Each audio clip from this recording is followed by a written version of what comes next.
Nous n'entendrons plus les rires et les éclats d'humour de celui qui avait fait sienne la boutade de Jean Paulhan, la mort? Pourvu que j'arrive jusque-là. Nous ne verrons plus l'appartement de la rue Saint-Lazare où on l'écoutait pendant des heures, près du vieux phonographe, souvenir du temps des 78 tours, quand il écrivait des chansons pour Luis Mariano. L'écrivain, homme de théâtre et académicien René de Obaldia est décédé jeudi à l'âge de 103 ans. Il nous parlait souvent de l'horreur de ce stalag de Silésie où il avait passé 4 ans pendant la guerre, de Clara Malraux qui l'avait accompagné dans ses premiers pas d'auteur, de son ami le compositeur Olivier Messiaen dont il prononcera l'oraison funèbre à l'église de la Trinité, du succès de ses nombreuses pièces, bref de sa longue vie qu'il avait romancée dans son exobiographie. C'est de sa bouche que j'avais entendu parler pour la première fois de Louis de Gonzague-Frick, poète excentrique qui avait écrit le Calamiste Alizé et pris sous son aile le jeune Robert Desnos. L'homme était exquis, d'une politesse hors d'âge, mais pouvait être extrêmement mordant et caustique. On se souvient d'un déjeuner littéraire chez la poète franco-libanaise Vénus Kouri-Gata au cours duquel il avait méchamment, et en quelques mots, renvoyé dans ses cordes un candidat infortuné à l'Académie française, par trop flagorneur, jusqu'au ridicule. René, moi qui ne t'avais jamais tutoyé, j'entends encore ta voix, au timbre doux, celle qui laissait toujours le même message sur mon répondeur téléphonique. Cher ami, j'aimerais que vous me rappelassiez, suivi de l'immanquable, je vous brise la dextre, et toujours ponctué d'un rire ou d'un hasta pronto. Bien sonore. Au cours des dernières années, l'homme s'était toutefois assombri, il avait raccroché la plume après le décès de sa seconde épouse, Diane, en 2012. On le voyait encore aux séances de l'Académie où il avait été élu en 1999, au fauteuil de Julien Green. Lors de son discours de réception, il avait déclaré, à l'âge de 81 ans, je me sens reverdir.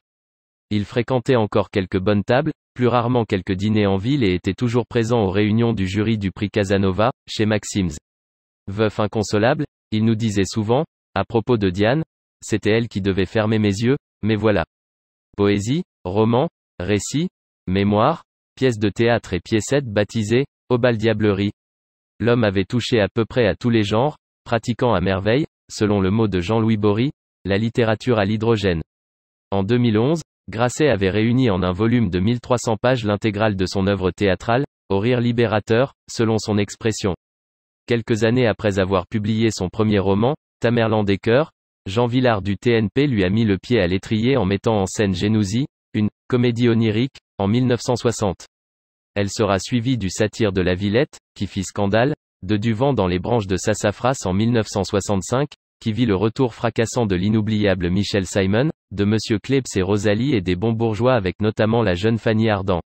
Auparavant, il avait publié Le Centenaire, Mémoires imaginaires d'un vieillard, et Fugue à Waterloo qui lui valut le Grand Prix de l'humour noir.